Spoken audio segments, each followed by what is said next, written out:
ଯାଜପୁର ଜିଲ୍ଲା ଦଶରଥପୁର ବ୍ଲକ ଅନ୍ତର୍ଗତ ରାହାଶୋଇ ପଞ୍ଚାୟତରେ ଦୁର୍ନୀତିର ଗନ୍ତାଘର ପାଲଟିଛି ରାହାଶୋଇ ପଞ୍ଚାୟତ। ଏକ ଦୃଶ୍ୟ ସାମ୍ନାକୁ ଆସିଛି। ଏକ ପଞ୍ଚାୟତ କାର୍ଯ୍ୟାଳୟ 2021 ମସିହାରେ କାର୍ଯ୍ୟାଳୟ ନିର୍ମାଣ କାମ ଆରମ୍ଭ କରାଯାଇଥିଲା, ହେଲେ 3 ବର୍ଷରୁ ଊର୍ଦ୍ଧ୍ୱ ହେଲେ ବି କାମ ଶେଷ କରାଗଲା ନାହିଁ।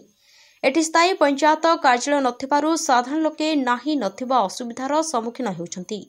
ସ୍ଥାନୀୟ କୁଜି କଣ୍ଟ୍ରାକ୍ଟର କାହା ବଳରେ ସରକାରଙ୍କ ଲକ୍ଷ ଲକ୍ଷ ଟଙ୍କା ଖର୍ଚ୍ଚ ହୋଇଥିବା ପଞ୍ଚାୟତ କାର୍ଯ୍ୟାଳୟକୁ ନିଜ ହେଫାଜତରେ ରଖିବା ସହ ଝରକାକୁ ବନ୍ଦ କରି କବାଟ ଲଗାଇ ନିଜର ଷ୍ଟୋରରୁମ୍ ବନାଇ ରଖିଛନ୍ତି।